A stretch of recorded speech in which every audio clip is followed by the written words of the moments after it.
For the record, my name is Brian Worrell, District 4 City Councilor, and I am the Chair of the Boston City Council Committee on Ways and Means. Today is April 28, 2025. It is 2:04 p.m. In accordance with Chapter 2 of the Acts of 2025, modifying certain requirements of the open meeting law and relieving public bodies of certain requirements, including the requirement that public bodies conduct its meeting in a public place that is open and physically accessible to the public, the City Council will be conducting this hearing virtually via Zoom. This hearing is being recorded. It is also being live streamed at boston.gov/city-council-tv and broadcast on Xfinity Channel 8, RCN Channel 82, and FiOS Channel 964. The Council's budget review process will encompass a series of public hearings beginning in April and running through June.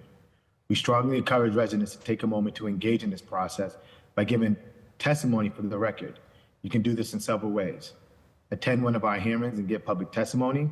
We will give public testimony at the end of each departmental hearing and also have 2 hearings dedicated to public testimony. The full hearing schedule is on our website at boston.gov/council-budget.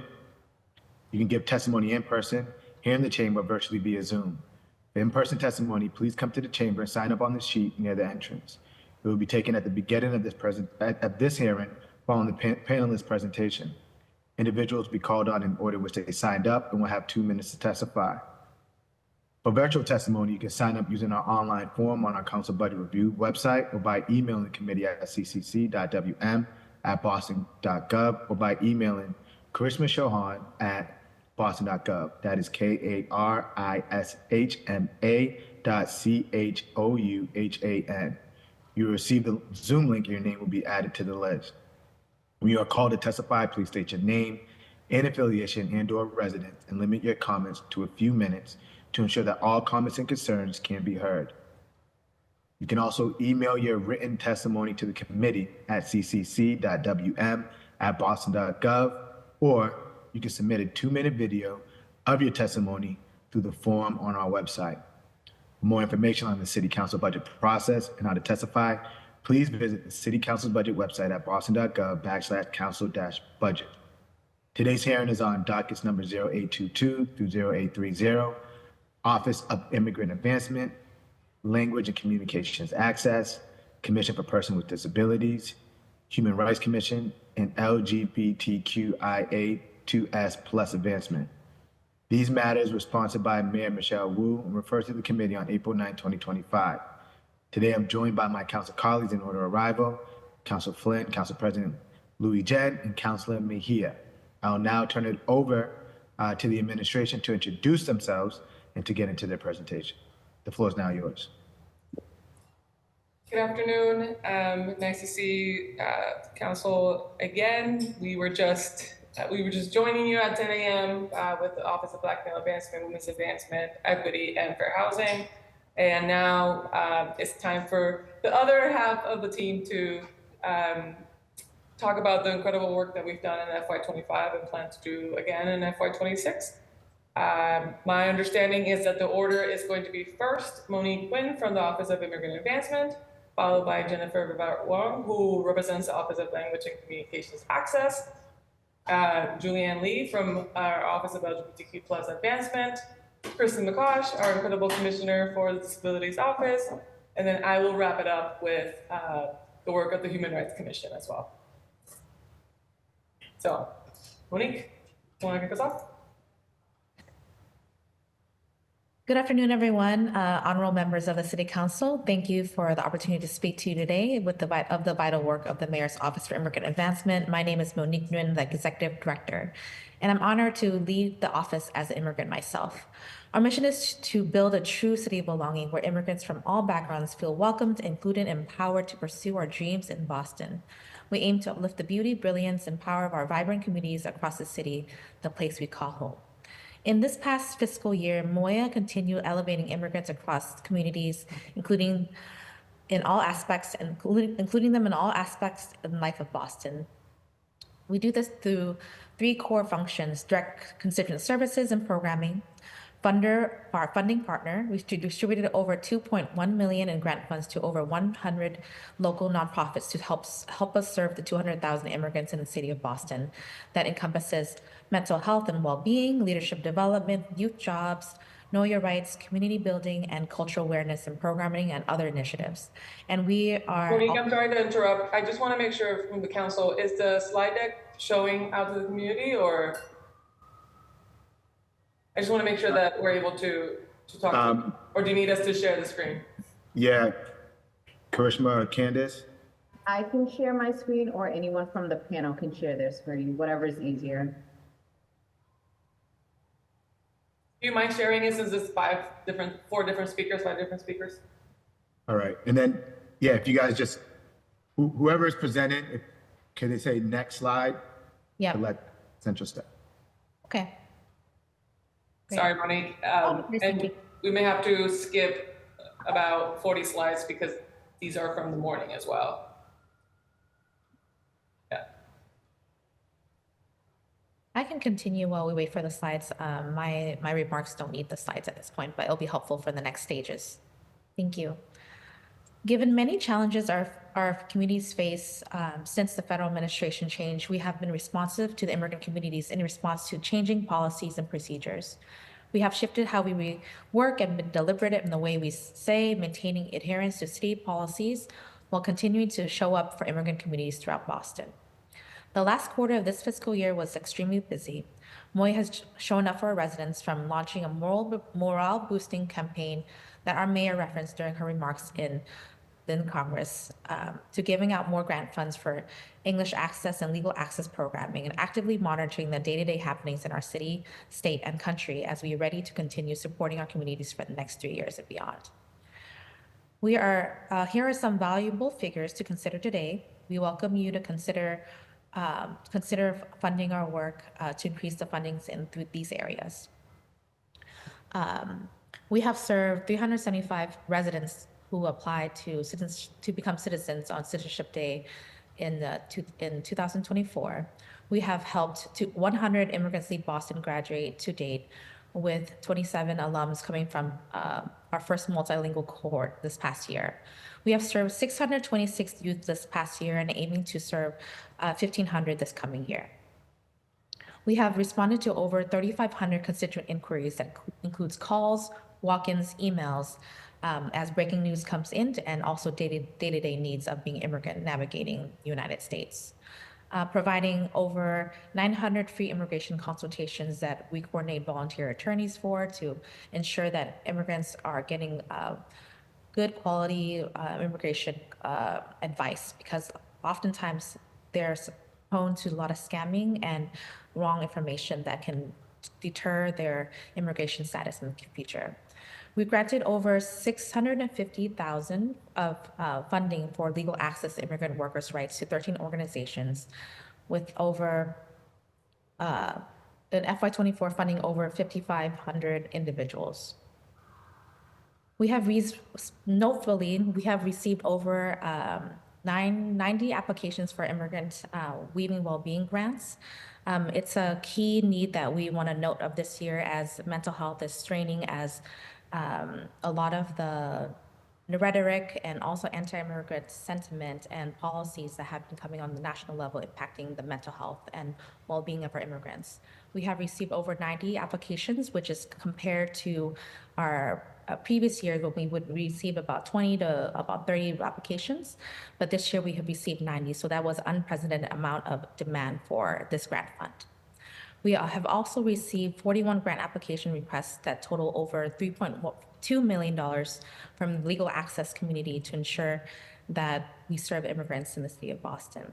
MOIA was only able to fund $700,000 of that need. And for ESOL, we have received 49 applications, totaling $3.5 million, and MOIA could only fund $500,000.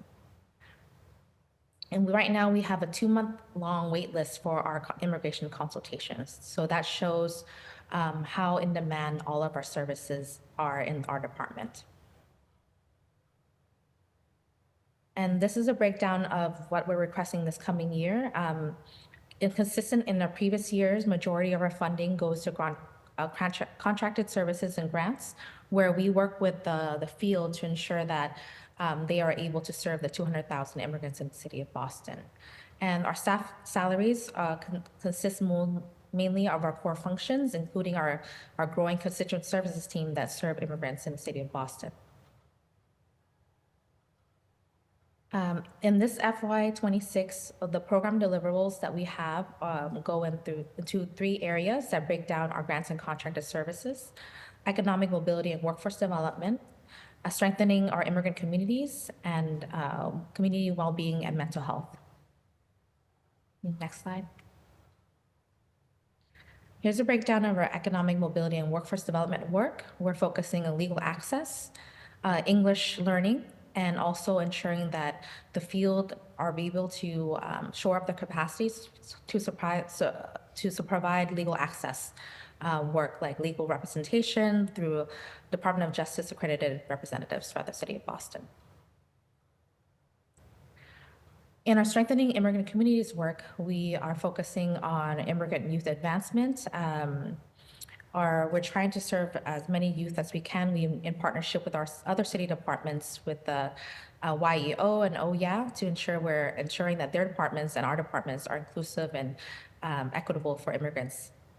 And we are continuing with our multilingual cohort building of the Immigrants Lead Boston program. And we are looking to launch our next cycle soon to recruit new partners. And then we are continuing our City of Belonging Festival, where we do a lot of cultural celebrations throughout the city to ensure that people are aware and making friendships and connections with their neighbors and throughout their neighborhoods. And for the community well-being and mental health work, we are focusing on continuing to support the weekend well-being work which is our non-clinical mental health supports in the community, which grows every single year. And this year we have a new component where we're ensuring that community-based organizations have trauma-informed practices throughout their organizations to support their staff and the people that they serve. So we are ensuring that the ecosystem is sustained, because oftentimes the people who are doing this work, they are also impacted themselves as people who are impacted by the policies, but also as responders, they experience trauma themselves. So we're making sure that we support the ecosystem in this way. Thank you.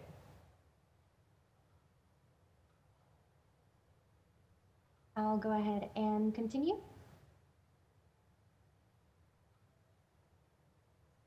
Thank you, Monique. And now we'll pass it off to Jennifer from our team at LCA. Thank you so much. Good afternoon, counselors. Thank you for having me here today. As an immigrant and English learner and someone who had to navigate the world when there was non-existent language access, this work is very near and dear to my heart, and I appreciate the opportunity to be here with you all today. Next slide, please.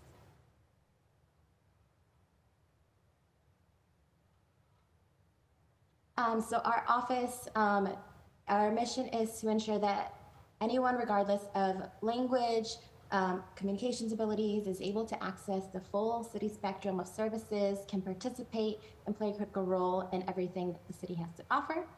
Next slide. This is our wonderful team.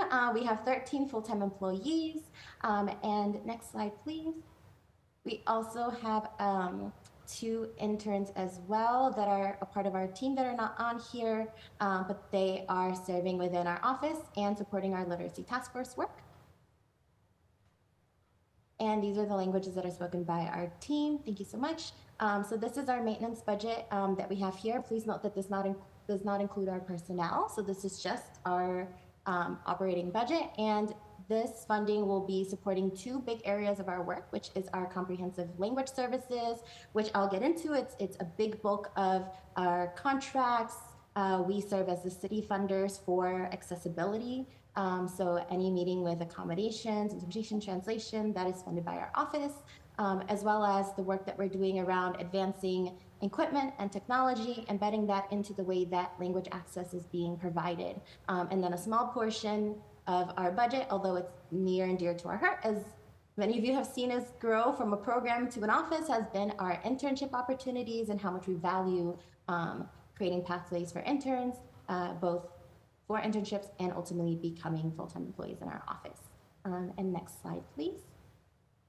So these are the big goals that we have, that we focus on throughout the year, and we continuously focus on, and what our operating budget supports. And I'll get into those in a minute. Next slide, please. The first one is really equipping the city workforce on how to deliver language access services. So the way that we function at the city is similar to the concept of hospitals, where you can go to any doctor's office and anyone is able to provide you language access. You don't have to wait for someone from a specific office to come downstairs and get you an interpreter on the phone. It is a culture change that we're trying to do. Of course, there's always work to be done, more we can do, but this is where we first start. Next slide, please. And so our operating funds help specifically in our external partnerships. So we do bring in external partners like Work Inc., the Perkins School for the Blind, who come and do large citywide trainings, also as well as specific tailored trainings that focus on how to work with our communities. And we also have internal trainings that we focus on everything from how do you acquire an interpreter over the phone to how do you plan an accessible event. And a lot of these trainings are built in partnership with partners that we have here on the call, Immigrant Advancement, Disabilities Commission, and to date, we have trained over 4,000 employees. And then on screen, you'll see two pictures, one of the BPD Academy, and then another one of H Strong. Next slide, please. The next thing that we really focus on and hone into is our publishing departmental language and communications access plans. And you may have recalled last year when I did my budget presentation, we had just published 20 departmental plans. Next slide, please. And the departmental plans reinforce the commitment of a department to ensuring their most vital and prominent services are accessible, and it outlines how they will be accessible. In partnership with CBOs throughout the city, we made sure that these were all multilingual, so you can go ahead and read these in the 11 languages of the city. They're also screen reader accessible, and they're available online. And the departments that you see here are the first ones. Up on the screen here, thank you so much, is just snippets of one departmental plan, but again, they're all public, just for you all to see how they kind of outline. They have how each division, the critical things that are important, how they'll be accessible or how someone can request accessibility, and then important vital documents and their translations. Also, there's other accessible formats of those documents that are available as well. Next slide, please.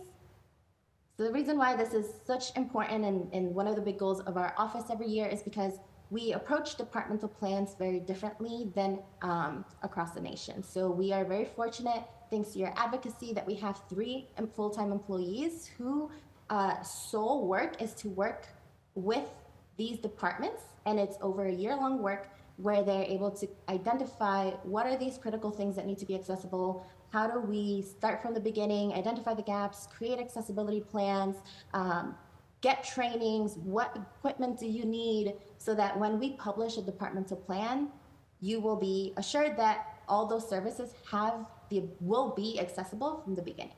And so those are our LCA specialists and the impact that they have on our departments. And then quarterly, they also meet with those departments as well.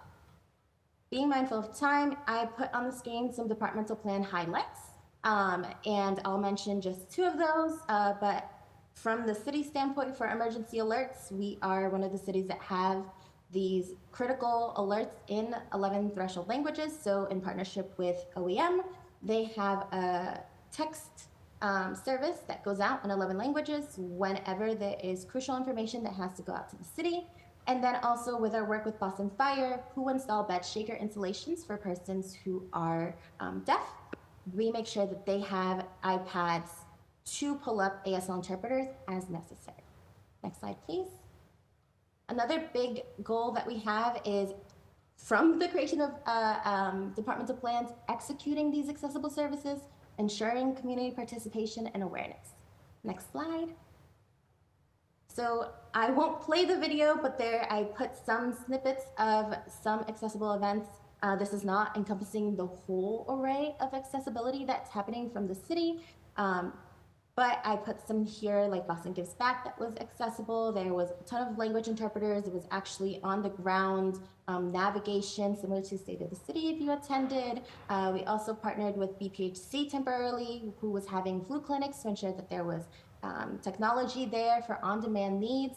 And then we also have a snippet that we won't play, but you're able to watch of Muna, who is a student who participated in the BPD We Belong leadership program and submitted a video of the impact that it had for her to be able to have ASL interpretation as she identifies as deaf. Next slide. In terms of outreach and engagement, again, a lot of the work that comes out of the city is led by other departments, and we are very fortunate enough that we get to work alongside them and ensure that things are coming out accessibly and are making their way. One thing that we do in our office is to work on getting a comprehensive list with community-based organizations, ethnic media. They're shared with our departments. They have their own list as well. They have their own partnerships, so we're doing outreach that way. You all are on our list as well, counselors, so I'm sure you all get our information coming out, and I appreciate all the work that you all do to share that out. We also have strong partnerships with CBOs, what I'll get into later on, and then other ways that we continue to ensure that we are engaging the community, informing them of their rights, and I'll get into the other bullet points later in the presentation. Next slide, please. This is one of our favorite pieces, which is expanding technology, and the second piece is data-driven language access services. Next slide. And so thanks to the counselors for the investments last year, the developments that we've been able to make is purchasing of new technology. So we still have our iPads, which serve as short-term rentals, long-term rentals, or departments that have them, as you see in this picture here, at their desk, at their reception areas. They have a rights poster, identification cards, right? That's how they are navigating front-facing services. But we also have simultaneous interpretation equipment that we've been giving to departments to hold, specifically departments who have a ton of events. So we've given around 14 cases out to different departments. We have purchased Translate Live, which is the device you see on the screen. It's very similar to an iPad, but it has a lot of other accessibility features as well. And we are integrating those into the work that we do, and I'll highlight that in the next slide. Next slide, please. So this is our Welcoming City project, which is first involved the first, second, and third floor, which are the greeters, the security guards, and the front teller windows. So if you go down to the first, second, third floor tellers, you will see that they have this setup. So when folks come to the tellers, they will see their rights in different languages, as well as an iPad that they're able to use and work with getting an interpreter up. And then there are other departments that I featured here, specifically registry, who also went above and beyond incorporating translations into their other multimedia surfaces that they have, or other areas. Next slide. Another exciting thing which will be coming soon is that we'll be posting a dashboard that is multilingual, and it will feature information on the accommodations being used by the city, the spending that's being used. Other ways that we kind of include data within the decisions that we make is that we sit on many boards and groups and commissions that discuss on the federal and state level, nationwide level, language access. So we try to keep up with all the things that are happening to integrate best practices back into the city of Boston, and also keeping up with tracking policies that are affecting our constituents. Next slide. This is just two screenshots, one in English and one in Spanish, of the upcoming dashboard. Next slide. And then I believe this is the last slide. So also another priority is advancing culturally competent and trusted language access services. Next slide, please. And we do this through our vendors and partnerships. So the big one that I'll highlight here is that this year we are able to push out contracts with CBOs within Boston, Asian American Civic Association, the Vietnamese American Civic Association, and IFC, who are supporting the translation work in the city to ensure that translations that are of utmost importance are culturally competent, appropriate, and are heading their way to constituents. I know that there is a lot of more to grow. That's not all the languages that are taught for the city, but that is what we're hoping to work on and to expand in the next year. And then next slide. And this is just to leave you here with all the service contracts that we have. And this is where the bulk of our funding goes to support these contracts. And that's all. Thank you so much.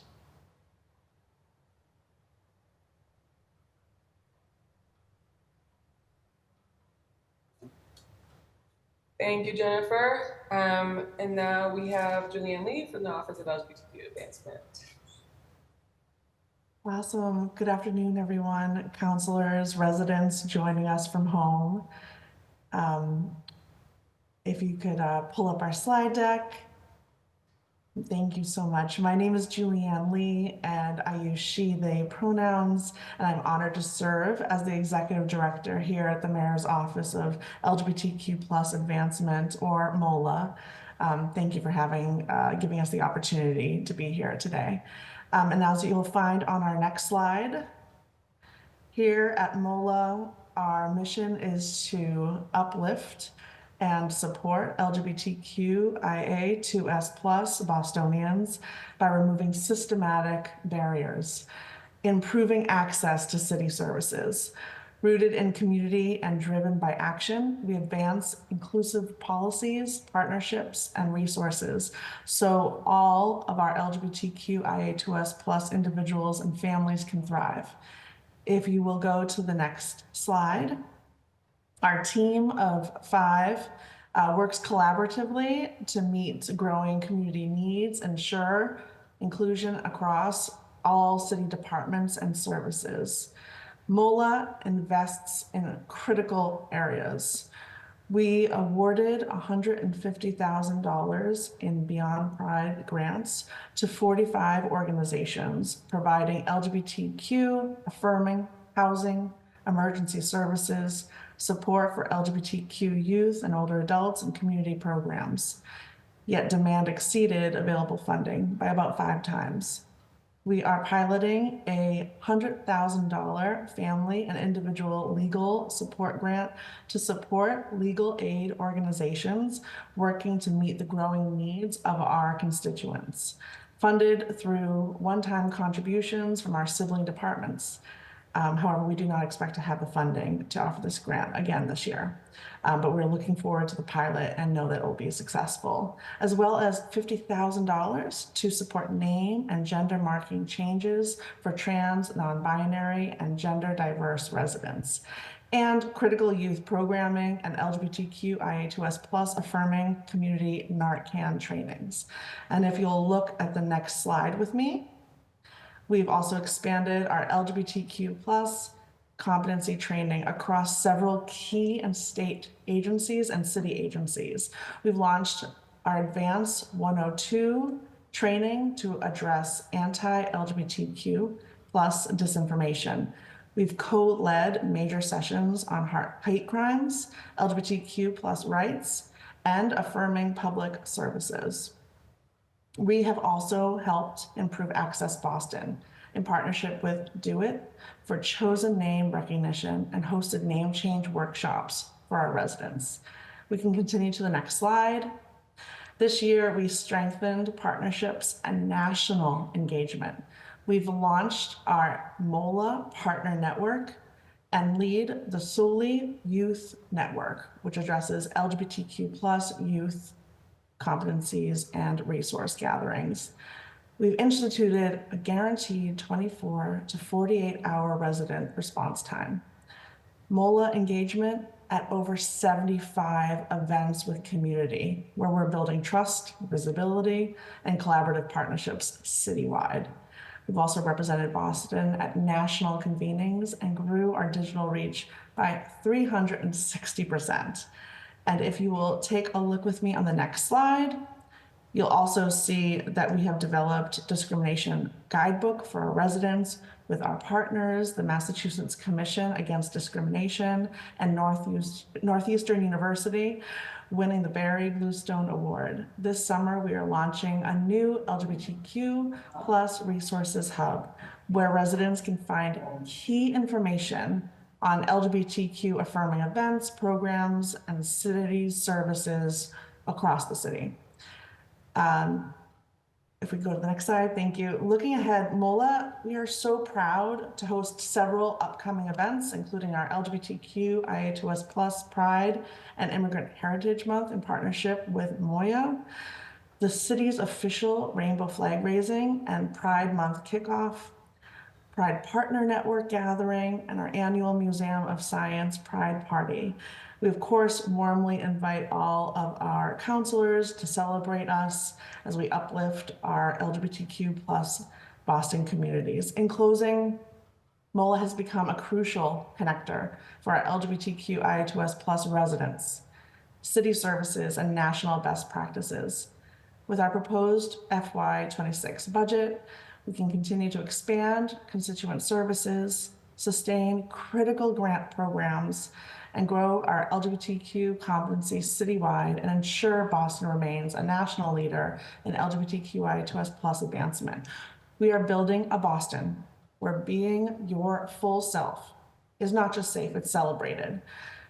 Boston's future is brighter with every trans and non-binary resident who is free to live, thrive, and lead.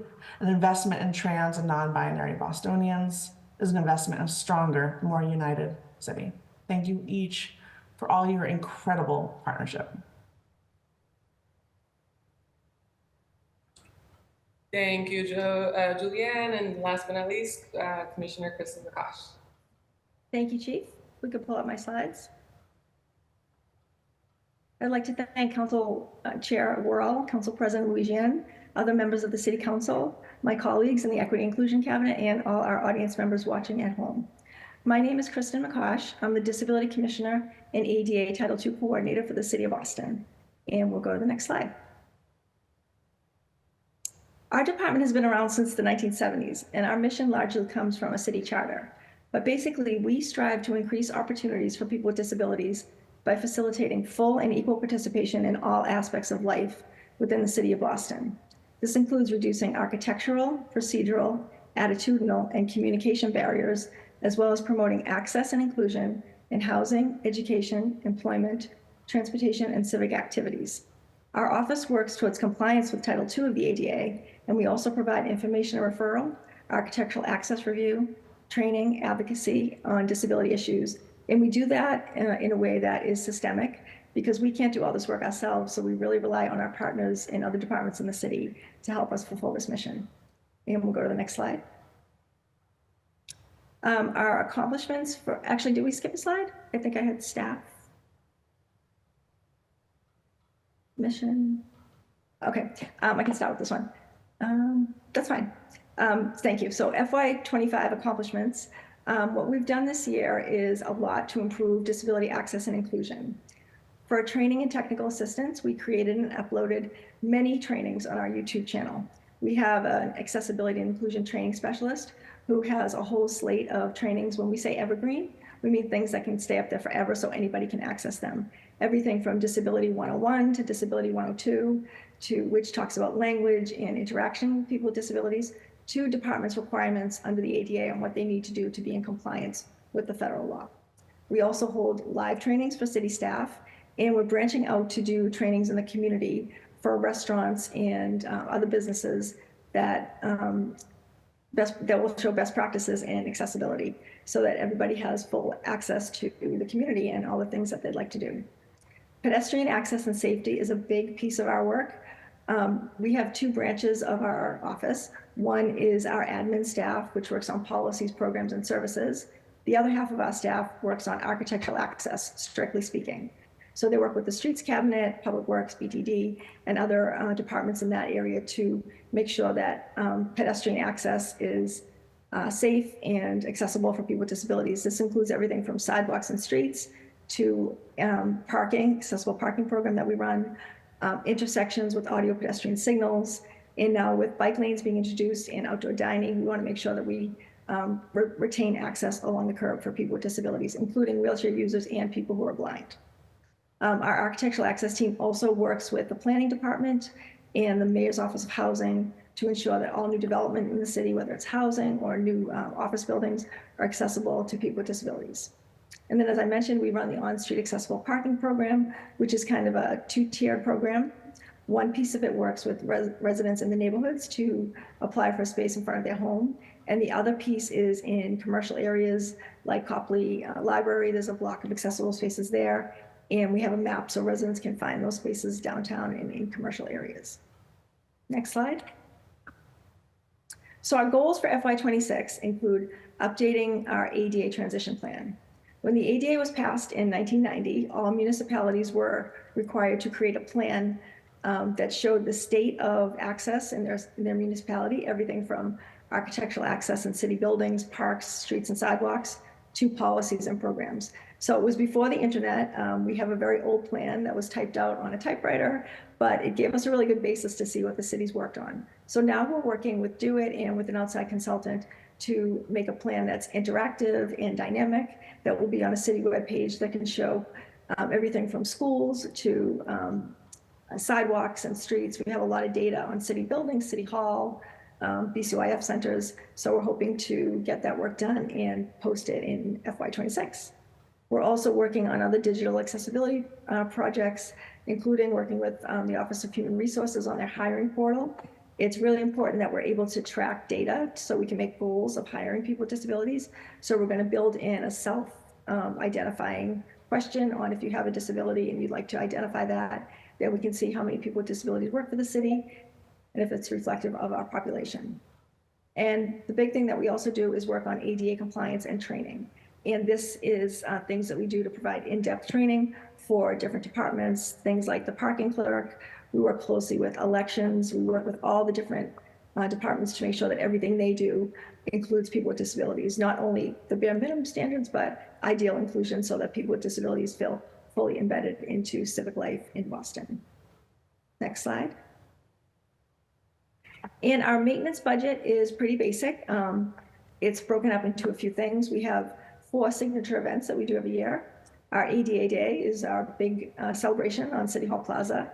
This year is the 35th anniversary, so we're doing a joint celebration with some disability organizations. It's going to start with our first ever flag raising on City Hall Plaza, so we're really excited about that. And then we're going to do a march and a rally on Boston Common to speak up for the rights of people with disabilities. We also do a spring community forum, which is happening next week, where we listen to the community's concerns and talk to them about what we're doing to address those concerns. We have a civic engagement day every fall where people with disabilities can come into City Hall, look at the City Council chamber, register to vote, learn about testifying in a hearing, and really just to become engaged in civic life in Boston. And then we also do employment awareness in October. For community engagement, other than our 4 events, we also do outreach and engagement. We have an outreach and engagement specialist who right now is doing a tour of the public libraries to listen to residents' concerns and talk about what services we can offer. And the bulk of our staff works on, like I said, architectural access review, program services. We don't do any direct case management because we don't have the capacity, but we try to give really good referrals to other agencies that do the work that we don't do. Next slide. And I just wanted to end with this little cartoon, which shows how important it is to have systemic access. If you can see, there's a ramp and a set of stairs, and they're all covered in snow. So the maintenance person is shoveling the stairs, and someone in a wheelchair says, well, can you shovel the ramp? And he says, I'll shovel it as soon as I finish the stairs. And the person in the wheelchair says, well, if you shovel the ramp, we can all go in together. So it just goes to show that universal access benefits everybody, not just people with disabilities. And that's really our goal, what we work on every day. Thank you. Thank you, Commissioner. And I know that I had a chance to speak about the Human Rights Commission earlier in the 10 a.m.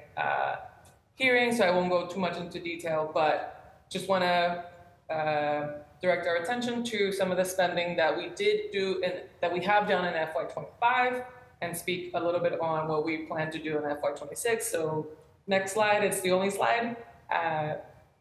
In an effort to ensure that we are aligning the work of the Human Rights Commission alongside the work of our entire cabinet, of which you've heard now 9 departments speak, we are working with an external consultant that will be done with the work. Councilor Worrell, this is the answer to your earlier question. They will be done by the end of this fiscal year with a set of recommendations on what exactly do we need the Human Rights Commission to look like in 2025, given all the different attacks that our different communities are up against. And Councillor Flynn, you brought up this issue earlier, and we continue to receive concerns, and we are studying a lot of this so that we can come up with a better plan moving forward.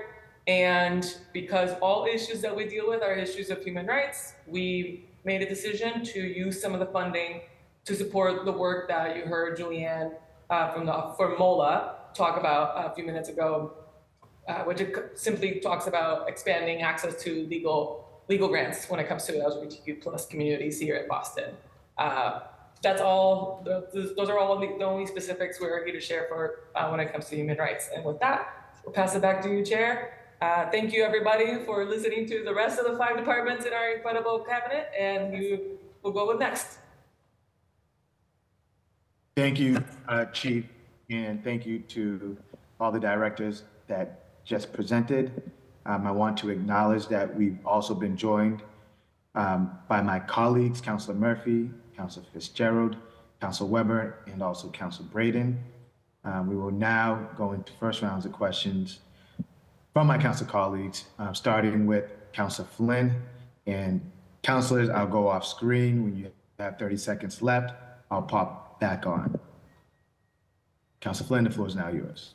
Thank you, Mr. Chair. Thank you to the leaders for your testimony today, for your important work as well. I listened closely to the entire testimony. I also listened to the entire testimony this morning from the presenters as well. So I want to say thank you.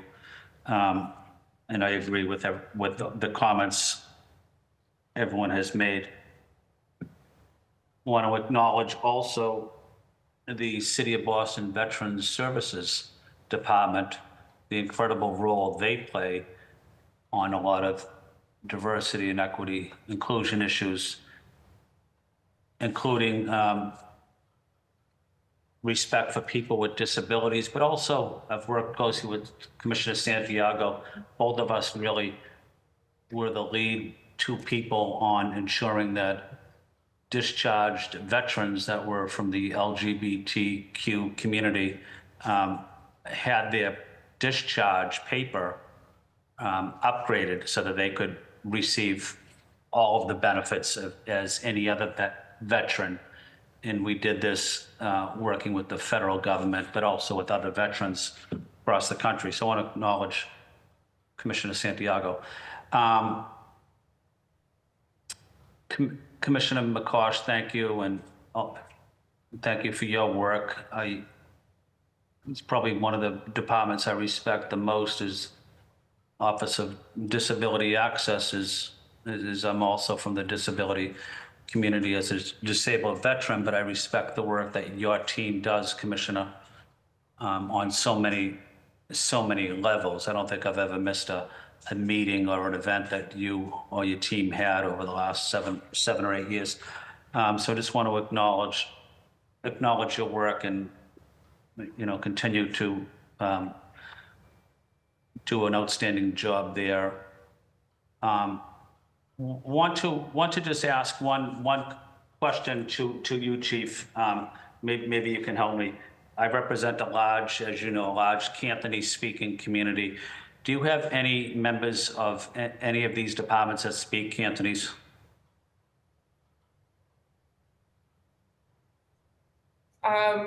We would have to confirm. We represent many languages, but I would have to confirm that we actually have Cantonese. LCA, let me know if this is something that your team already has, but through our LCA efforts, the idea is that it doesn't matter if a staff member speaks it or not, everyone is entitled to services in their target language. But Jennifer, do we have Cantonese in our team? Yes, there's a Cantonese and Mandarin speaker in our office. In your office there is, Jennifer? Yep, that's correct. Okay. I'd also thank you. I'd also like to know if there's any other Cantonese speaking. I guess my goal, Chief, is always to get more Cantonese speakers in city government. That's what I'm really advocating for.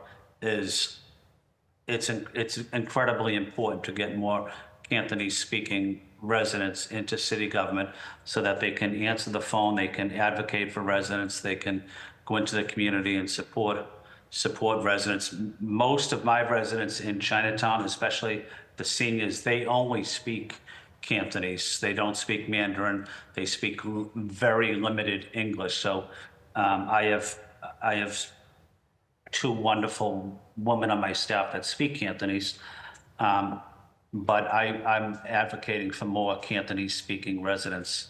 Is that something you are committed to as well? We work with our people operations team often and ensuring that we are continuing to diversify the workforce, and definitely noted and heard. So but you are committed to hiring more Cantonese speakers, right? Of course. Yeah, okay. What's that? Councilor Flynn, we do have a staff member who is not fluent in Cantonese, but can understand it. And just want to offer that. Just want to give her a shout out. No, that's excellent to know. I appreciate that. And I do know when sometimes people use the computer service to speak because they use a different language, speak a different language. Sometimes the translation can be challenging. That's why I'm kind of a stickler on hiring more from the Cantonese speaking community. Jennifer, let me ask you a question. Well, tell me about the Vietnamese community. I went to a wonderful event in Dorchester on Saturday, and know they have a vibrant community in Dorchester. How's the Vietnamese community doing, in any specific challenges that they're facing? Thank you so much, Councillor. So we work very closely with VACA and VietAid. George and Tuan, who have been our close partners. Within the work that we do, they do raise to us. Same with, I know you were speaking about the Chinatown community, so we also work with the Asian American Civic Association and IFSI. And what we've been kind of working with them is, although their focus is cultural competency on translations, they also do bring up to us areas of gaps. As of now, the last time that we met with VACA, there was no concerns. I think one of the biggest things that we are just making sure is coming out correctly is translation specifically within the space of LGBTQ, which we've been working on with Julianne's team and the work that they've been doing. So that has been one of the areas of focus that we've been working on with the Vietnamese community. Thank you, Jennifer. Excellent work. My final point is I continue to work with constituents in the South End, especially at the Berkeley, the old Cathedral Public Housing Development, on equal access for persons with disabilities and seniors in our struggling elevator system as well in the BHA system. It's not just in the South End, but it's throughout the city. I'm not blaming anybody. We have old elevator systems in the city of Boston, and when an elevator breaks, it's very difficult to get a replacement part because the elevators are almost obsolete. So going forward, I'm going to continue to advocate for equal access for our seniors and persons with disabilities, access to BHA elevator systems. I know I'm not making many friends, but I have to advocate effectively for my constituents. I represent the most residents living in public housing, and that's a commitment I'm going to continue to make. Thank you, Mr. Chair. Thank you, Councilor Flynn. The chair now recognizes Council President Louis Jen. The floor is now yours. Thank you, Mr. Chair, and thank you to everyone for being here and for your incredible work. It's so important that we are increasing accessibility, and I see each of you as being pivotal in making sure that the city of Boston is reaching the margins and making sure that people who often aren't been excluded historically have a voice in city government, and not only a voice, have access to resources that can materially improve their lives. So my first question is actually to Commissioner McCosh. I want to thank you for all of your hard work, and just curious if the city of Boston has a policy on contracts or on anything saying like the hiring of individuals with disabilities, is a priority, or if there's any sort of language there. There's some outside groups that are hoping to do something similar for state contracts, or that's saying something that, folks who are disabled will be the beneficiaries of contracts. Have we ever explored doing something like that here in the city? Yeah, thank you for the question. So I know about 15 years ago, the state had an initiative called the Model Employer Program. The state wanted to become a model employer of people with disabilities. And I've tried to replicate that in the city. And it has a few different components to it. And one of the big components, there's a few that I'll address very briefly. One of the big ones, first of all, is data. So like I said, for a long time, the Human Resources portal hasn't been able to capture data of people who are disabled. And we can't require people to answer that question, but if they want to voluntarily answer it, like I know I answered it when I was hired, but basically the data doesn't go anywhere. It just kind of sits with the application. So we've been working with Human Resources to actually take that data, like disaggregate it from the person and put it into a separate queue so that we can just get data like, we hired 100 people with disabilities in the last year, and then we can make goals and try to see how many people that we are hiring and try to push that out. On the second level, we are working closely with Bernadine and the People Ops and Human Resources. Last year, we had our first hiring event. So we advertised an event where people with disabilities who were pre-screened could come and interview for a job with the city. It doesn't guarantee them the job, but it guarantees them a first-round interview if they met the minimum qualifications of the job. So this is a really big barrier, and that's modeled after a federal program where getting past that first barrier of getting an interview, so people with disabilities can get over that barrier, come in, meet someone in person, and talk about their skills and qualifications. So we hope to build more on that, and we do that every year in October as part of National Disability Employment Awareness Month. So employment is one of my big goals. It's like at the heart of my work. So we will continue to do this. Yes, thank you. Thank you, Commissioner McCosh. I appreciate that, and think it's great that it's modeled after a federal program. Probably not getting the data full set of data that we want to get because how people answer the question, but doing the most with what you can with the data that you do receive. And probably anecdotes as well, like the stories that you hear from people about the accessibility issues they face in getting a job. Absolutely, yeah. We do a series of 4 webinars every October, trying to help people with disabilities, learn about opportunities to work for the city, and like I said, get them into that first round interview if they meet the qualifications, and then answer questions, help them with the portal, and things like that. So we do make a big effort towards increasing employment in the city of Boston for people with disabilities. Thank you, Commissioner McCosh. And I just wanted to say thank you to Director Vivar Wong for the work that you're doing in LCA. We actually were able to roll out a language line to help us with constituents on the City Council, really modeled after the work that you all are doing in LCA. So just wanted to say thank you for that. And then really, I heard both Director Nguyen and Director Lee talk about the need for more legal support for residents, especially 2 of the groups that are facing a lot of the most hurt right now, which is our queer community and our immigrant community. So my question, Director Nguyen, I know that the first and third Wednesday of every month, we have a set aside for people who have legal questions to email and to be able to speak to an attorney, which is great. And I think we've talked about some of the feedback about how some of those consultations are short, and sometimes there are language barriers. Wondering what work has been done to improve both of those issues, and is there a waiting list right now if someone emails and wants to meet with a lawyer? What does that look like? Right now, our constituent services team does take the requests, and we do have a 2-month-long wait list right now for immigration consultations. 2 months. Yes, right? How many attorneys are volunteering? How many volunteer attorneys? For on Wednesdays, how many people are available? How many attorneys are available to talk to people? Oh, we have about 20. And there's still, you said a 2-month wait list. If I were to email today, a 2-month wait list to actually speak to one of those attorneys. Oh, okay.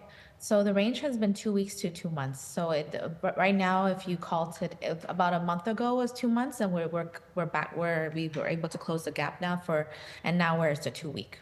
wait And list. who are the attorneys that are signing up to give the legal assistance? Yeah, they're from pro bono folks from the different law firms that we have in partnerships with.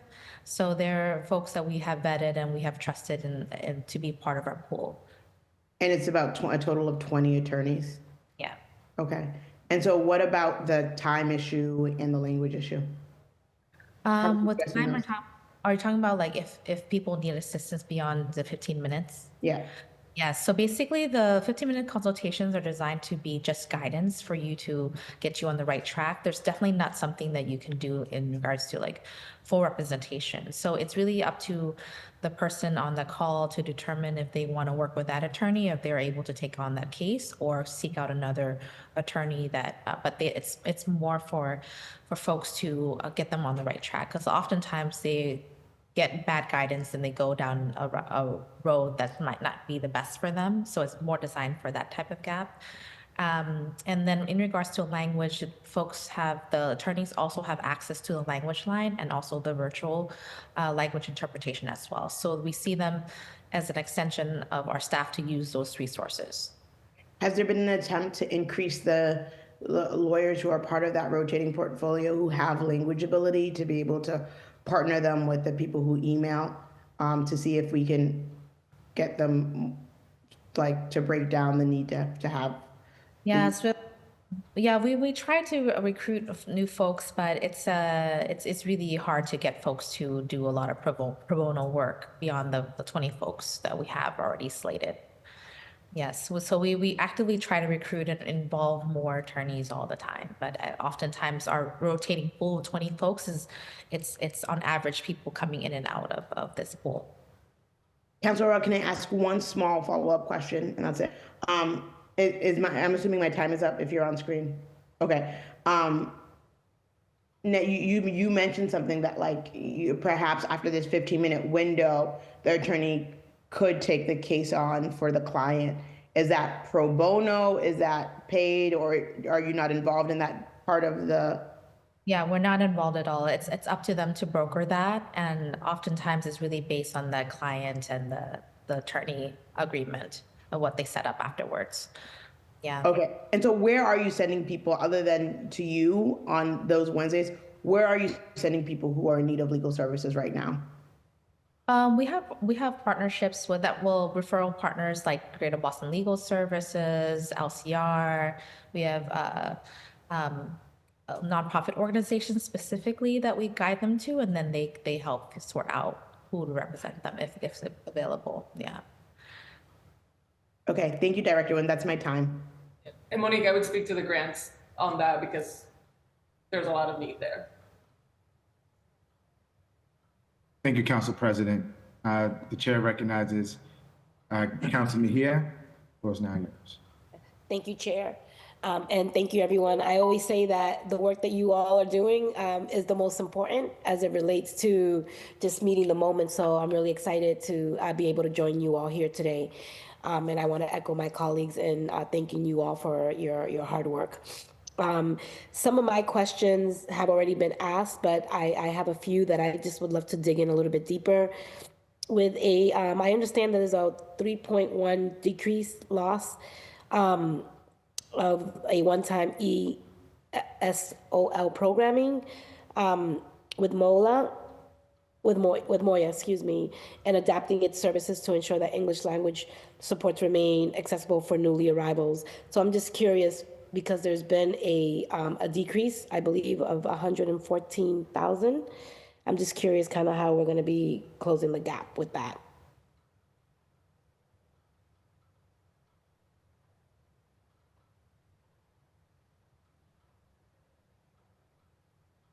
So every year we try to MOIA also, you might see that we have an external fund. So we have been trying to get more funding partners to support us. Then I also want to note that we're also trying to coordinate with other city departments across the city, because there is a lot of efforts across the city around ESOL. So we're trying to become more efficient and more effective in serving immigrants who are learning English, particularly because a lot of, there's always a growing need, and you probably hear statewide, there's a wait list and everything. So I think through MOIA's fund, we've been actually trying to promote more innovation in the English learning, and they were trying to bolster more capacity of like BPL, the public libraries, to also hold English classes.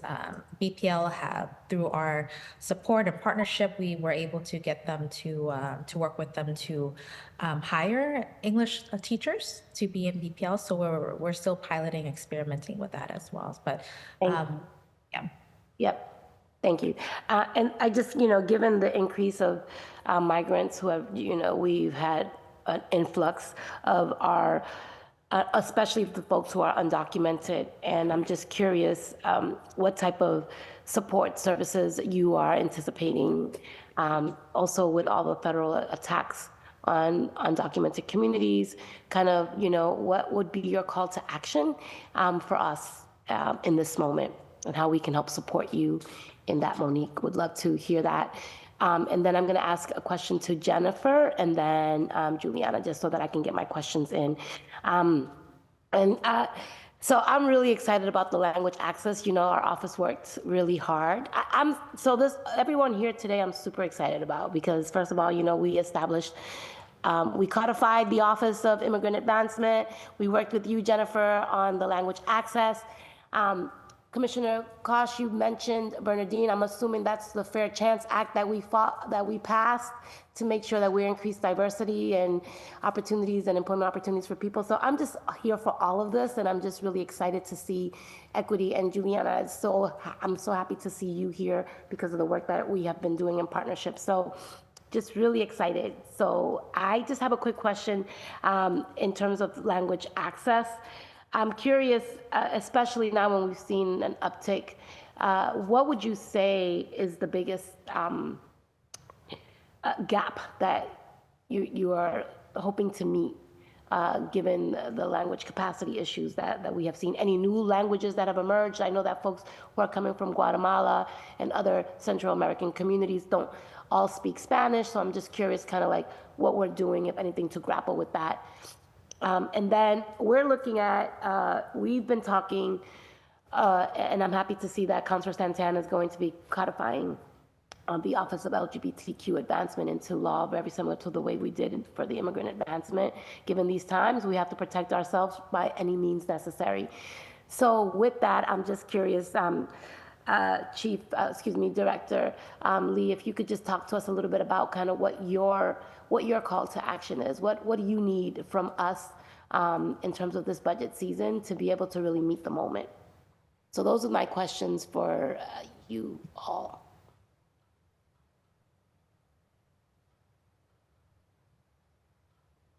Maybe we can go in order. Is that okay with you guys? So my call to action would be definitely continue. You all have been such great partners reaching out to our office to get the word out around Know Your Rights and also how to best serve immigrants during this time. Regardless of immigration status, in our office, we don't track your immigration status, nor do we ask, nor does it matter to us. So we focus on just all the things that people need for immigrant to integrate into society and community. And we still invest in those services, everything from English learning to knowing your rights to workers' rights. Oftentimes, immigrants, especially folks who are not fluent in English, it's hard for them to assert their rights or even feel empowered in workspaces and also walking around the city. If there's one thing that was tangible, I would recommend folks helping us spread the word around the City Belonging campaign. It's our poster campaign that we're calling to action everyone to be a belonging maker. And you have the poster. There's also a QR code that is a portal to community-based organizations people can leverage and utilize and get involved with, but also know your rights. And then making sure that folks are also supporting each other in the neighborhoods in regards to like during this time, immigrants also are heightened in their isolation and fear. So I call on everyone to reach out to your neighbors and be more friendly and supportive. Oftentimes they feel they're alone. So I would just leave that there. Thank you, thank you. And Commissioner Bakash, I really love your saying in terms of the ramp that everybody can get through.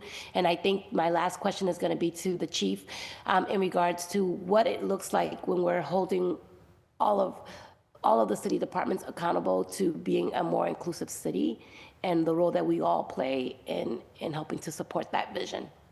And what's the accountability factor look like and how we're measuring that? Okay, Jennifer. Yeah, thank you so much, Counselor.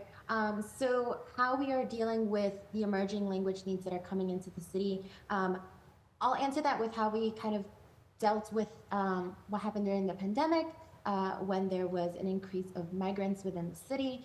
So we work very closely with the planning department now that they switched over, Monique's office, to get a sense of the countries, and I mentioned Guatemala, I am from Guatemala as well, that folks are migrating into. That is another thing that we're also keeping an eye on, specifically with all the policies that are happening in different states. What could end up happening if people are moving to Boston, because we are much more, I don't know the word for there, but anyway, so we are working with kind of keeping that tracked. And what we do is we work very closely with our contract vendors, and we make sure that we have backup plans similar to how we do with sign language, making sure that they have the capacity on standby if that is needed. And then we work, another piece of it is working to train departments to know how to kind of ask the right questions, because you can always pull up an initial interpreter on our services or request an interpreter and give more detail to the vendors so that they can get the right dialects. But we do also have more of like our standards are very Latin American Spanish to kind of capture more of the general Spanish that could be understood, and then making our way and finding, with working with our vendors and departments, how to tweak that to get the right dialect. And I'll stop there, and I apologize if I missed any of your question. No, you got it. You got it. Okay. Director Lee. Thank you. What a beautiful question, Counselor. I really appreciate that. I think you and the counselors know more than maybe anyone that it's not so much what we need as a department, it's what our community needs. It is figuring out ways to carve out really needs assessment. Over the past couple months, we did a 300-person survey, really diving deep into exactly what our community is needing and wanting to lift up. We are hearing things like, you know, the Trevor Project is still seeing a 700% increase on calls to suicide prevention hotlines nationwide. We're needing increased visibility. We are needing to allow community to take up space.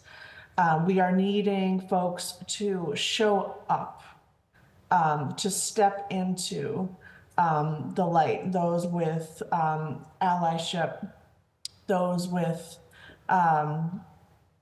the ability to take on certain risks. We need folks to show up at pride parties, but also listen to the community, ask the questions. You know, beautiful moments like the work that you and the city councilors have done around engagement of this space, bringing together collective advocates around the sanctuary city work, making sure that initiatives are not just remaining symbolic, but supported by concrete follow-up that delivers meaningful impact to our residents. Show up, shout out, I think is something that we're really trying to underscore, especially to our allies. As far as specific needs, I would say our Beyond Pride grants get funds directly into those doing this work best. This year, you know, we're able to give right back out 150.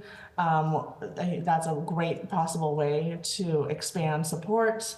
We're always grateful for the support that we receive. We know that the city budget has limited resources. With more added support, we can do more. The legal aid support that we are piloting with the Family Individual Legal Support Grant, with one-time contributions of our siblings. We think that this is going to demonstrate key impacts, shared successes, building the case for future investments.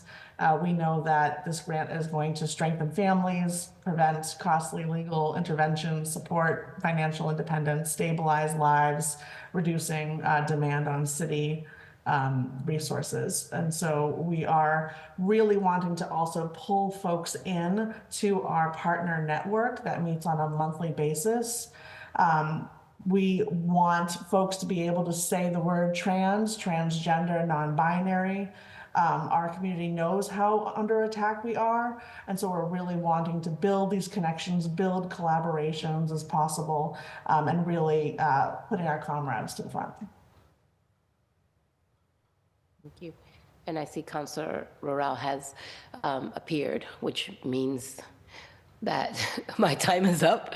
But if you don't mind, Councilor Roral, if the chief could just kind of put a button on the kind of like how we're working across city departments around accountability and holding ourselves accountable to this work. And what does that look like moving forward and how we could be helpful in strengthening that capacity to do just that.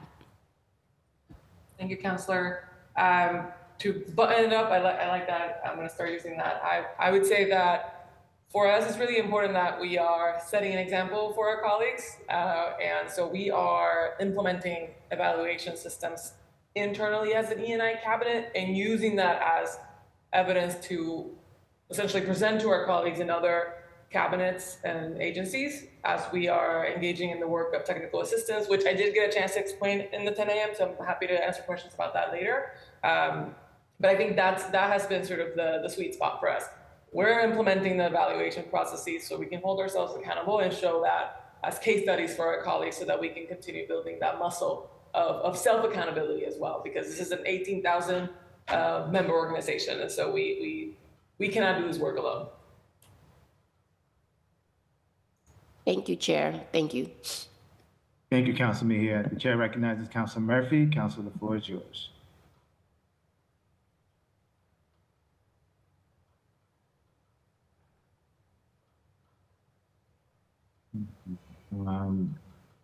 The chair recognizes Councilor Fitzgerald. Councilor, the floor is yours. Thank you, Chair. And I'll be very quick as I'm sorry, but I do have to run. I've just got two comments/questions. One is around for the Immigrant Advancement Office. I think about the Irish Pastoral Center in Adams Village in Dorchester. And the model that they have, the infrastructure that they have, I know you guys are probably familiar with it at this point, but they just do so much more around. It's not just, immigration services. They have AA meetings, they have knitting class, they have other things. And I just think it's a great model. And so I always want to say when you guys are trying to look at maybe I always think that other communities could use this, and I'm sure they exist in some way, shape, or form. But I always was blown away by their effectiveness. And so I'll just keep advocating if you get a chance to either support them, help them, or even just go and visit with them to understand what they're doing and how you can replicate that in other places that might be a little bit further behind. That's a great place to start. Secondly, and this could be a Commissioner McCosh, Director Lee combo deal here. I'm looking to get a rainbow crosswalk in the south end across from Peters Park, from Cathedral Station restaurant to Peters Park. It's also a very dangerous intersection, and so trying to get that prioritized, I think with both of your help, we could be able to push that. And of course, trying to do that before Pride would be a fantastic addition. And so it'd be safer walking, safer crossing, and also just much prettier and add to Peters Park and the South End community. So that's really all I have for now. Otherwise, really can't thank you guys and Mariangeli for all you and your cabinet does. So thank you very much. I appreciate it. And I have been here the whole time, and thank you. Thank you, Councilor Fitzgerald. My apologies, I have forgot to acknowledge that we have also been joined by the Vice Chair of the committee, Councilor Pepin. The chair recognizes Council Weber. Councilor, you have the floor. Thank you. If you can hear me. I guess, is it Director Nguyen? Is that, or manager? You know, for MOIA in terms of the contractual services, can you just discuss, is any of that being used for legal services for people, you know, with immigration issues? I know we talked about like clinics and stuff like that, but Yes, a large part of our contractor services line is dedicated to legal access. So this past year, we granted, I believe, 700,000 out to the field to support legal access to the community. And we have been doing it every year since I've been with the office for the last 3 years.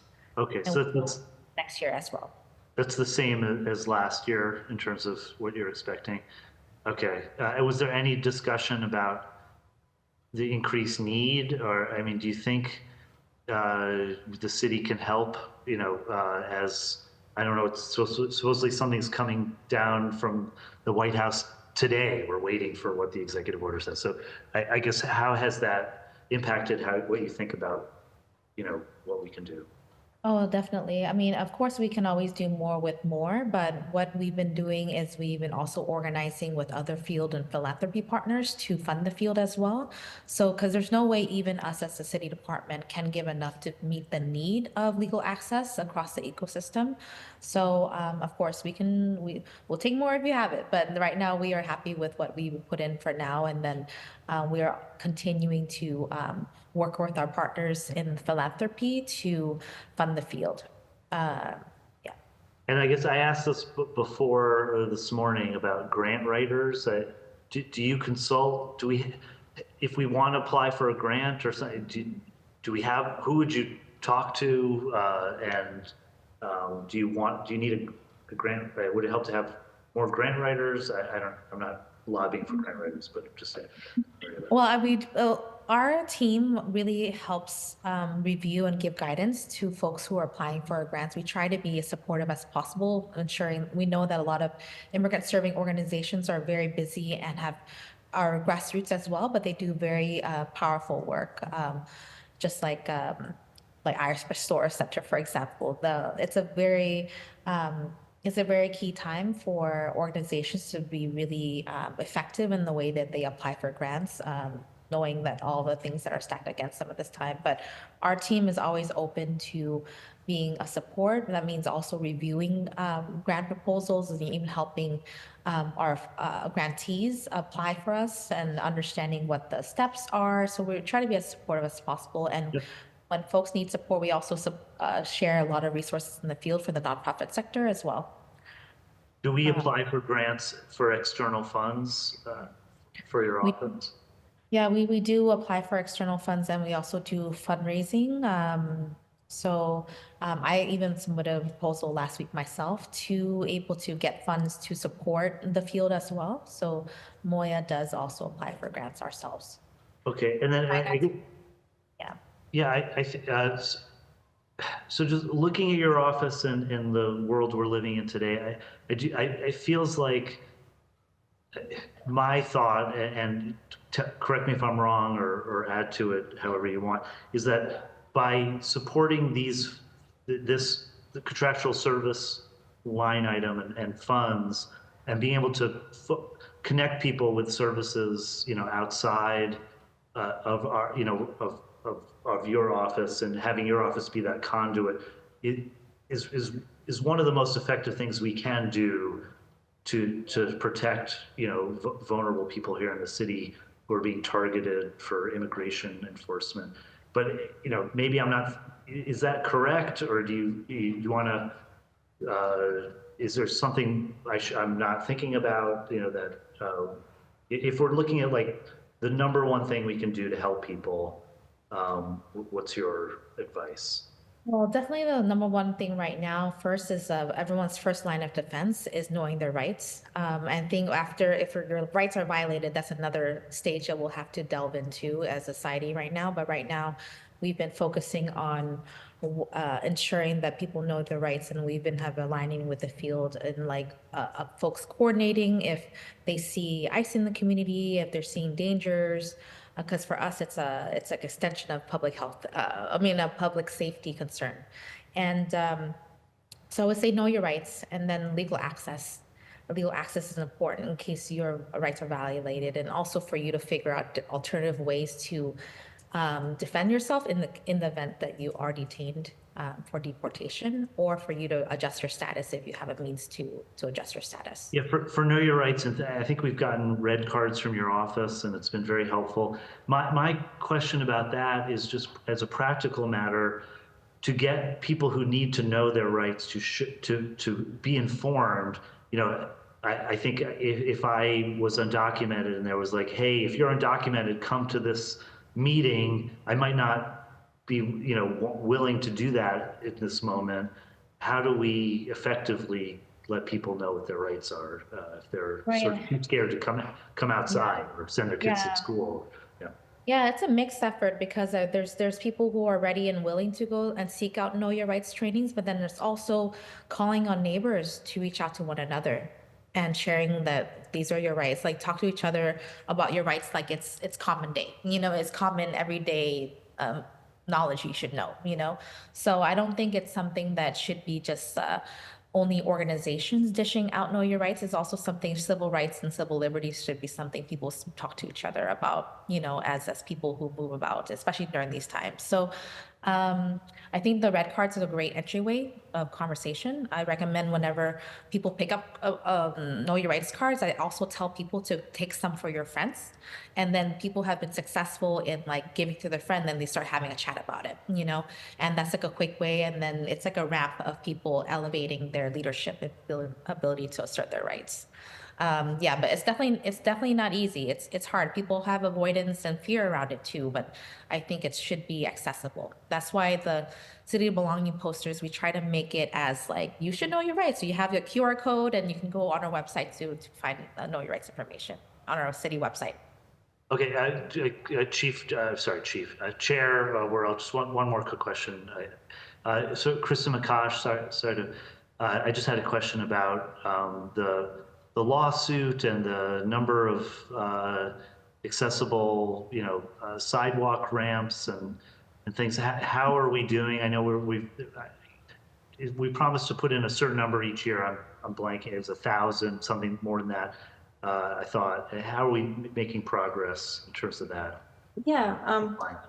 Thank you for the question. So it's important to remember it didn't come to a lawsuit. It was a consent decree. So we all agreed, the law department, the city, and the disability advocates, and we agreed to put in 1,600 ramps a year. I can say Public Works and the Streets Cabinets has devoted a lot of money, staff, and attention to doing this. And we do report back to the law firms involved in the settlement of the decree every year. So usually we were a little bit behind because we had just historically so many to do. We had a really bad weather pattern the first year. So we're still behind, but we are really committed to working on it. So is the money for that in the budget? No, okay, it's in Public Works. Else?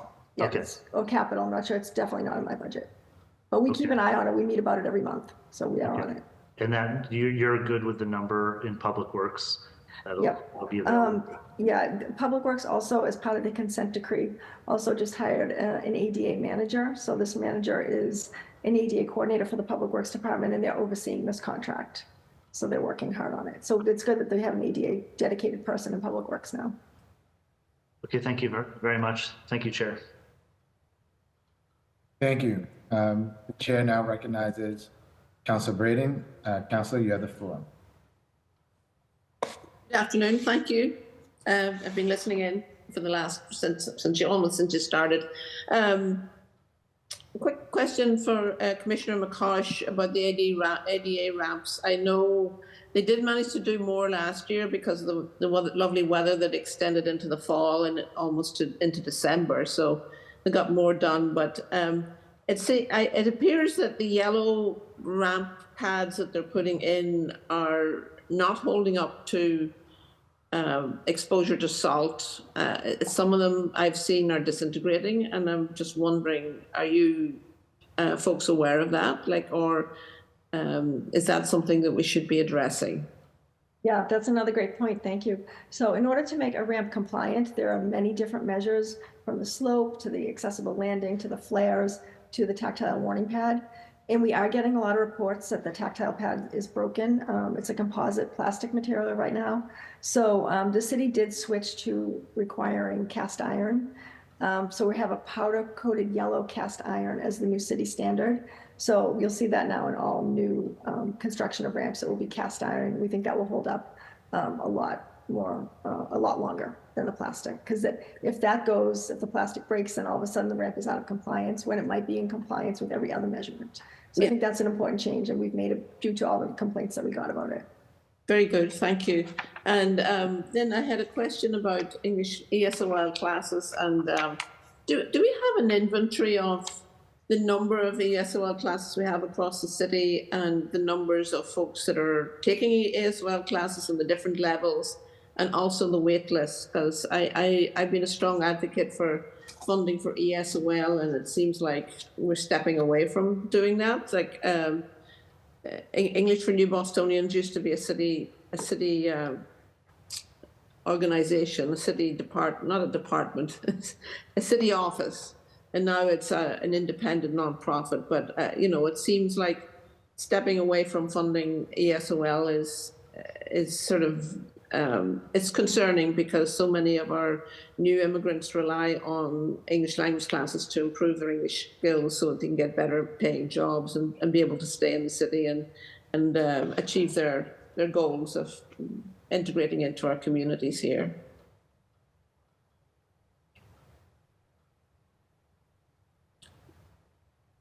Yes, we've been trying to, we still have investments for ESOL, and we're trying to be more efficient across the city of how do we leverage our funding to support the ESOL in the field. English for New Bostonians is definitely still a partner for us, as they are a leader in the space to ensure that there's quality curriculum and training and development and funding of the field as well. Oftentimes there hasn't been 1 year so far that we haven't partnered with them. So we look forward to continue doing that. This past year, we received over 49 applications for our ESOL grant fund, and then that totaled $3.5 million in requests, of what we could only fund 500,000 of that. So there's a huge need there. Yes, there is a need, and there is a wait list. So all the applicants say they're all trying to address the wait list, that 1 year wait list that the state has across the state around ESOL classes. But we are also trying to push for more innovation in the field. Right now we are partnering with an organization to pilot one-to-one tutoring with college students, to work with folks who are learning English too, because oftentimes when you're in English classes, you have to leave because you start taking on a job that won't align well with your schedule. So right now, those folks, we're partnering with those folks to recruit over 100 college students to do one-to-one tutoring for ESOL learners. The Gardner Pilot Academy has had a very, very successful ESOL classes, multiple, I think they had 5 classes twice a week or something. The key to their success, I think, is being able to provide childcare, so that if two working parents working 2 jobs can actually take a class after school ends for their kids, but before they go to their second job in the evening. So I think they say that, without that childcare component, it would really not be nearly as successful, because you would have much more interrupted learning. So, and then the other. So, is there another source of funding from the Neighbourhood Jobs Fund, for English classes to improve at a higher level of English proficiency? I think the big gap is sort of the lower, is folks who are beginners, who have very little English. Is that your understanding? Yes, that's the coordination with the other departments that I'm speaking of. The Neighborhood Jobs Trust funding is also leveraged for ESOL and the Office for Workforce Development. So they put out their own RFPs and we try to coordinate with them to meet the different scales of need for ESOL. And I'm really proud of the fund that we have because we try to have it more open so that groups can tell us what they need to make their classes work. So Gardner, for example, with you're naming with childcare, a number of them have also named that childcare is what they need to make their classes function well because it helps with retention and people be able to focus and come to class. Mm-hmm. Have we heard of any instances of immigration like ICE turning up at classes? Or, I know that was an incident. We did have some experience with that maybe the last time round. This is second time around this rodeo. Yeah, we haven't gotten reports of that happening yet, but I know that a lot of classrooms and program administrators are preparing for that instance and also training their students around that. And also some of them have returned to hybrid or even online to prevent that from happening as well. So it's something we're tracking actively. Very good. And Counselor, I will say we're working on pulling a number about our collective, historic investment in ESOL classes, both from workforce development and EOI. So this is the most we continue to spend more and more every year. So we'll get you that specific number because it's not only for MOIA, which is I'm just doubling down on what Monique shared, but we get you the specific number. Yeah, and then it's good, the fact that. The total number of applications was close to 4 million and we were only able to do 500,000 funding. There's obviously a huge need there. And I think figuring out other philanthropic sources of funding for some of this stuff would be, and helping these organizations find funds in other places as well would be good.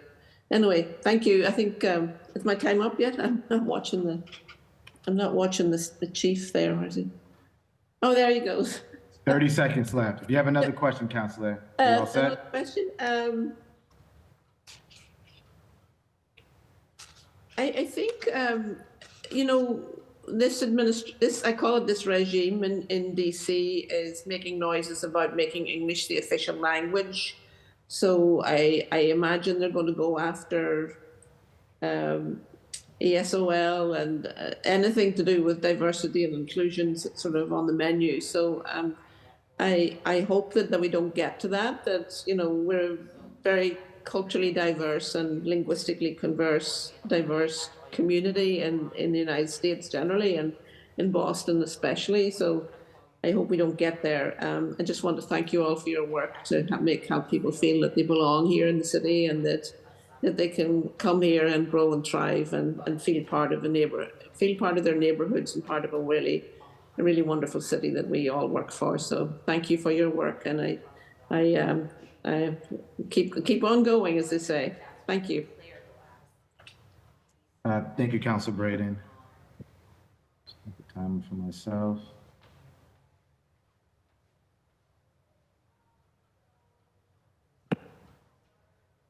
Again, thank you everyone for all the work that you do for the city.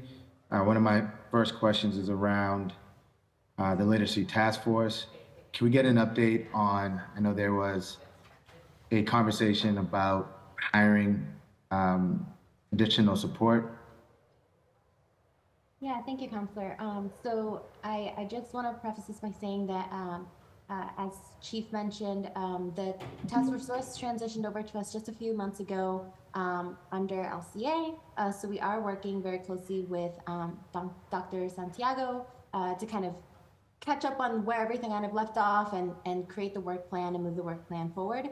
As of now, what we were able to do is we use existing funding from our office to hire an intern that was selected by Elizabeth Dr. Santiago, who will be supporting her in the work plan and meeting the key recommendations that were underway. In terms of the data piece, we did start kind of identifying the right people from both the planning department, BPS, our internal folks in the cabinet to be able to, Liz is on vacation right now, regroup when she comes back and with the intern to see where we're going now from here. The task force has set on, like, there is the data that we have, there are some gaps. And how do we think about creating something within the city that will help us get more qualitative data? So that is where we are in terms of the data piece for the task force. Thank you. MOIA, this question is around the Immigrant Integration and Empowerment Initiative. I believe it's a 30-month grant. When does it expire? And can you tell us a little bit more about the program?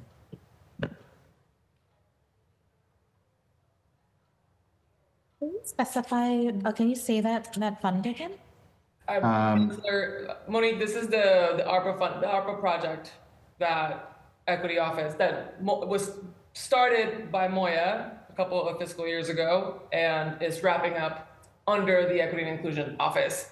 Like in the next, it has already wrapped up. We're actually just working on an evaluation, Counselor, and would love to once we've had all those learnings, we'd love to share that with you all.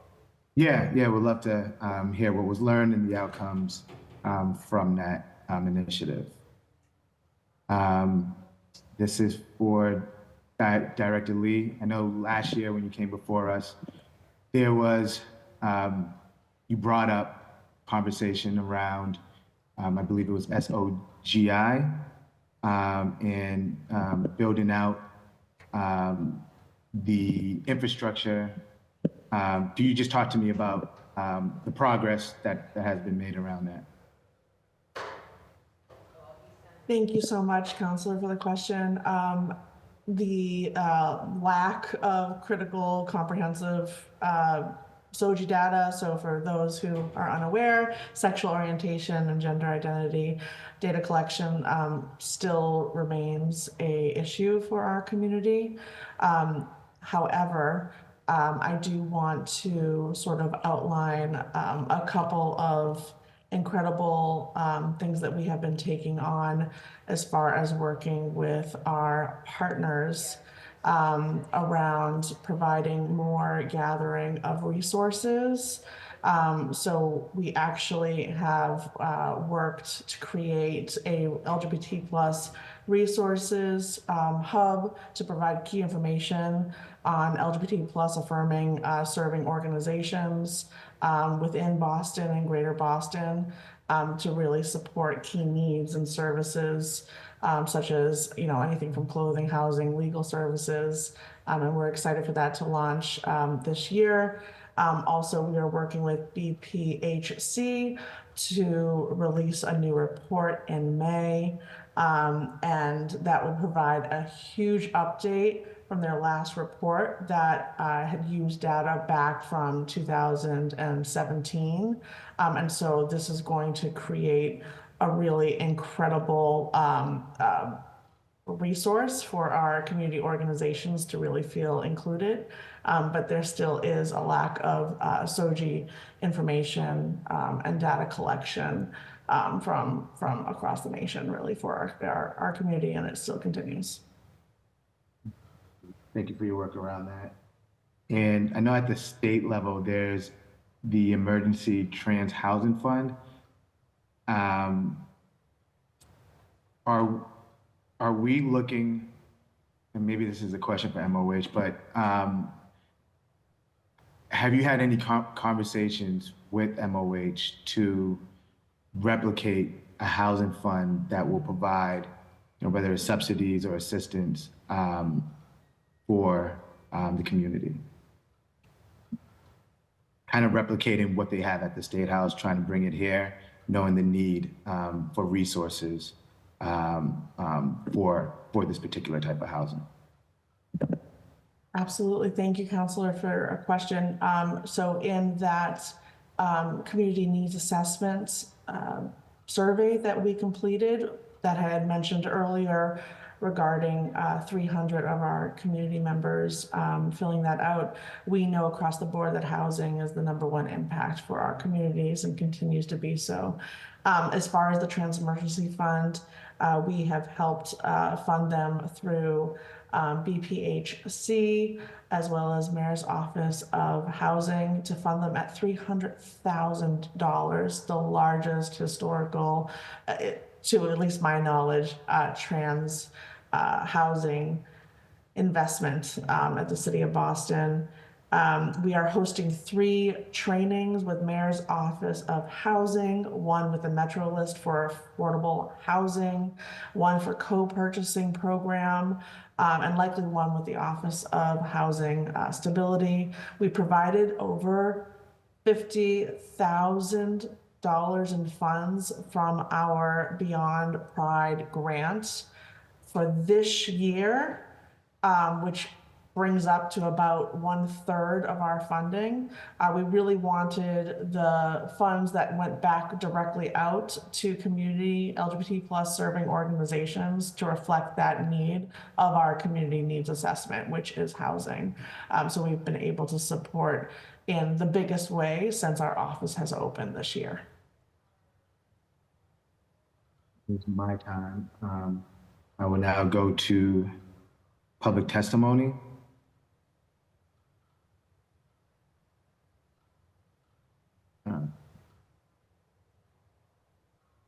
When you hear your name called,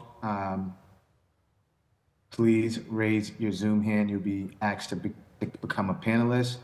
And when you are called to testify, please state your name, your affiliation, and/or residence, and you'll have 2 minutes to testify. We have one individual signed up for public testimony, Franklin Peralata, and sorry if I said your name wrong. The floor is now yours. Hello, can you hear me? Yes. Thank you so much, Chairman Worrell and President Lujan. And thank you to all the honorable city councilors for this opportunity to speak to you this afternoon. And thank you to MOIA and Chief Solis Cervera and your team.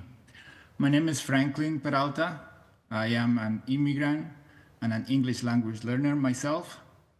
I live in Jamaica Plain. I'm here to thank you on behalf of English for New Bostonians and the English language learning residents at large. We commend you for allocating $300,000 in the current fiscal year budget for English classes for our adult residents. As you saw earlier from MOIA's Executive Director Monique Wen's presentation, MOIA was able to grant $500,000 to several organizations to offer English classes to our immigrant residents, which cover just 21% of the demonstrated need. EMB is one of the recipients of these grants, and we plan to open approximately 4 extra classes for ESOL for parents and caregivers. However, with the current level of funding, these classes will be available just until December of this year. Therefore, I am here to ask you to increase funding for English classes for parents and caregivers of BPS students. However, we do recognize that these are challenging times. So we hope that at least you can level fund the resources for English classes at $500,000 in fiscal year 26. Thank you for your partnership, and I will be more than happy to answer any questions.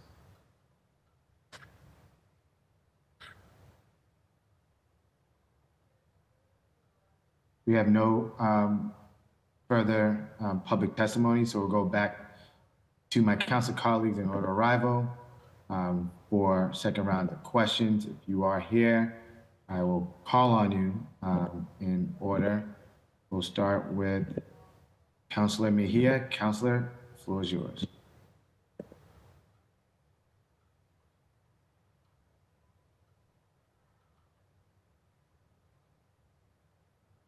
We'll move on to Councilor Weber. The floor is now yours. Thank you, Chair. I had a question about the Human Rights Commission. I don't know who takes that, I guess, Chief, yeah. So I guess, I mean, it looks like this has just been permanently shelved, the Human Rights Commission. Can you just, so a consultant was hired. I heard people had conversations in December, January about, you know, what we wanted out of the Human Rights Commission. I guess just what is the plan for it? Thank you, Counselor. And Franklin, really nice seeing you. Thank you for testifying today. So the hope, not the hope, what will happen with the final recommendations is that we will then bring that back to the commissioners, to the mayor, et cetera, so that we can, and hopefully to the council as well, so that we can move forward with the best pathway forward. As I had shared earlier, the main goal is to make it merge rather than having a ninth, almost 10th department working on a silo. We want to apply a human rights lens to the larger work that we're doing here in the Equity and Inclusion Cabinet. And so what changes you should expect is that it's not going to be a staff of 5+ people. It's going to be people that are going to be working directly with the departments that are already out in the community to implement the work better. But that's as far as we have right now. But again, before then the fiscal year, we will have those final recommendations from this group. And so are the commissioners going to be, are they part of this plan? Or are commissioners, any commissioners, part of the plan going forward? Absolutely. They were interviewed, were part of focus groups. They were able to even provide references for other people to be part of the interviewed. Myself was interviewed and many other staff members.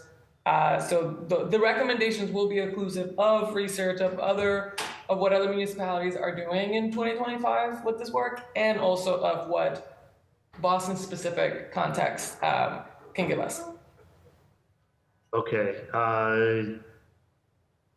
Let's see. So what is the timeline? Do you have the recommendations already, or what's has the consultant finished their work? They will be finished by end of June 30th. Obviously, we have drafts back and forth so that we're not like taken by surprise. It has to work for the context that we are in, but final recommendations will not be done until, or published until June 30th. Okay. And so the budget for next year for the Human Rights Commission, like what do you expect those funds to go toward? Because if we were not going to have the plan for next year, or for the plan for the future until this process is over, how do we get through that? Yeah, I think so. I'll take a quick step back. I think I've been saying the intentions of what the human rights, implementing the human rights lens into the larger work of the Equity and Inclusion Cabinet. But I want to sort of just show how we're doing that. The E&I Manager Coordination Network is another tool for us to truly implement some of this work. And so if you see in the budget books, you will see that we are actually moving 2 positions from the Human Rights Commission into the Equity and Inclusion Cabinet, so that there are more managers in that coordination network, and they are collectively working towards whatever the recommendations are, also coming out from this consultant body. So your question is fair, right? Like, how do we plan to use the money? We don't have a specific plan now. However, as I shared earlier, human rights are the work that we do. And so we are funding the work that MOIA is doing right now when it comes to family legal access. And so we will meet the needs as they come, especially in this moment of so much uncertainty. Okay, thank you very much. I appreciate it. That's all I had, Chair. Thank you. Thank you, Council Weber. The chair recognizes Councilor Braden. Councilor, you have the floor.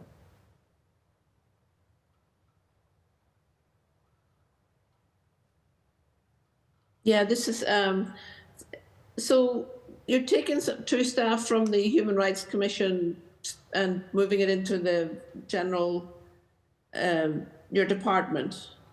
In terms of the work on the fair housing, when Bob Terrell's advocacy for the need for an attorney, like if we're moving, do we have legal? Do we have an attorney on staff that can deal with human rights issues? Do we have an attorney on staff who can deal with fair housing issues, discrimination in housing? So the legal department does have two liaisons, if you will, directly working with the Fair Housing Commission. And if I'm understanding your question, is can the Human Rights Commission have something similar? All our departments do have direct contact with an attorney in the legal department. I know, and I think you brought up this question earlier of could we have an attorney on staff? We have made a decision that that is not how we want to move forward with these specific departments, but we do work very closely with our legal department and our policy department to ensure that we are, coming to life with the mayor's vision of building a home for everyone. And so in terms of the fair housing question, I know it's sort of dovetailing with what we were talking about this morning, but so the fair housing department doesn't have an attorney still. That was one of the things that Bob Terrell was advocating for. And there's no one in the mayor's office of Corporation Counsel who has, do they have the expertise in fair housing law? We can confirm that with you after this hearing, but we also lean on commissioners to provide some of the advice and recommendations there. But no, that we do not have an attorney on staff in the fair housing team. Okay, very good. Thank you, Mr. Chair. That's all I have. Thank you, Councilor Braden. I see Councilor Mejia still in the room. I'm going to call on Councilor Mejia.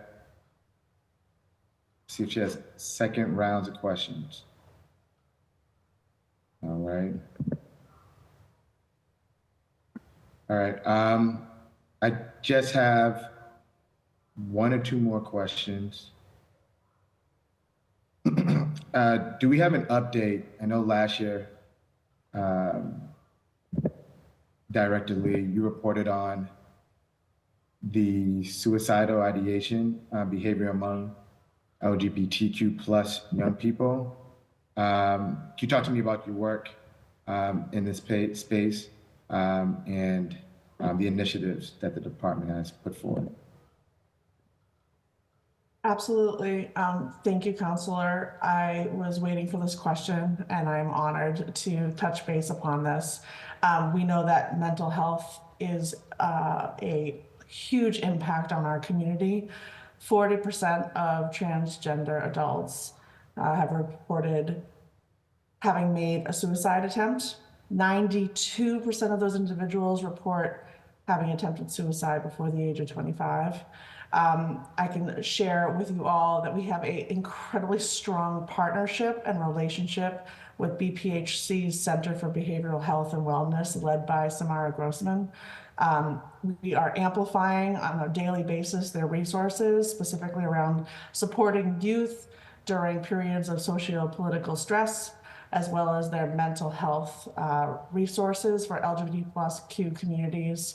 And we work to not just amplify, but affirm and connect to even more resources in our community. We are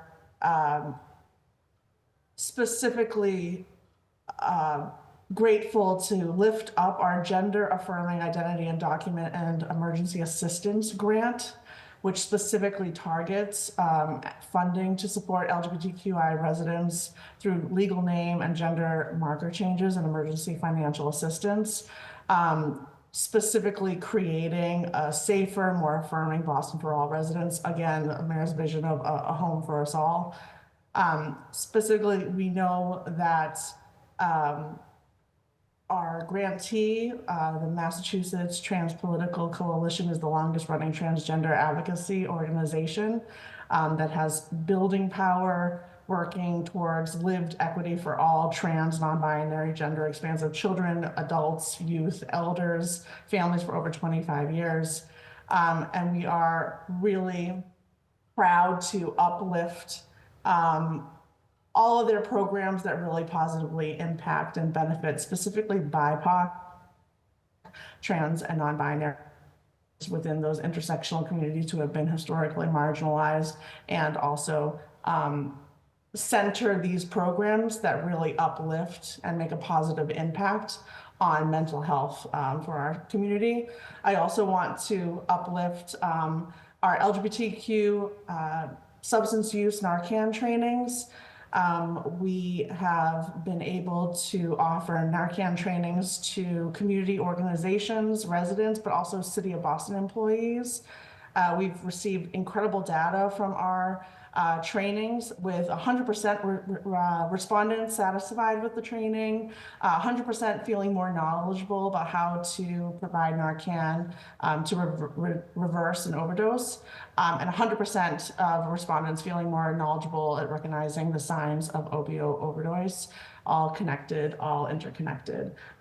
So we are really trying to be impactful of our funds that go out into community, creating more spaces for community, lifting and uplifting some of our grantees, offer well-being services, including peer support groups, healing circles, therapy, and it's really, I think, a way to combat isolation, specifically being caused by the targeted and raised and increased discrimination and hate that we see nationwide. Thank you for that. Thank you for your incredible work. Commissioner McCosh. Oh no, sorry, this is for Director Vera Wong. Contracted services went up nearly 40% from FY23 to FY24, yet you budgeted $150,000 less in FY25. If you held it steady in FY26. What are we on pace for in contracted services for FY25? Why the increase in FY24, but then the expected decrease in FY25 and FY26? Thank you. That's a great question. I think it all, I think historically, as we grew from a program to a department, there was a lot of investments that were made to kind of staff up the office, staff up our contracted services. And thanks to those investments, we were able to get LCA specialists that are honing in with departments to see what is the actual need as it relates to what are the most vital things that each department produces that needs to be accessible. I think that's what's helping us kind of identify where our funding is going and how much of that is needed. And we're continuously working with departments that also, they also have other funding that they use themselves for language access. So while we are a central pot for language access services, which is where our contracted services line goes, departments also are supplementing their own access as well through their funds. So I think the steadiness has been because we are kind of working with community, working with departments, they're working with their communities and understanding what needs to be the priority investments for accessibility as we have grown into the office that we are now. Thank you for that. And lastly, when it comes to the literacy task force, I made this advocacy in the earlier hearing is to make sure that every meeting that the task force has is recorded and is also uploaded to the website. And if there are previous recordings of previous task force meetings, if we can have those uploaded as well. That, awesome, thank you. I'm gonna give counselors one last opportunity. Counselors, if you're here and have questions, please raise your virtual hand and I will call on you. All right, seeing no hands being raised, just want to again thank the panel for all your incredible work in your presentation today. I want to thank those who have came to testify, and also my council colleagues, central staff, and my team in the hearing on dockets number 0822 through 0830 is adjourned. Thank you.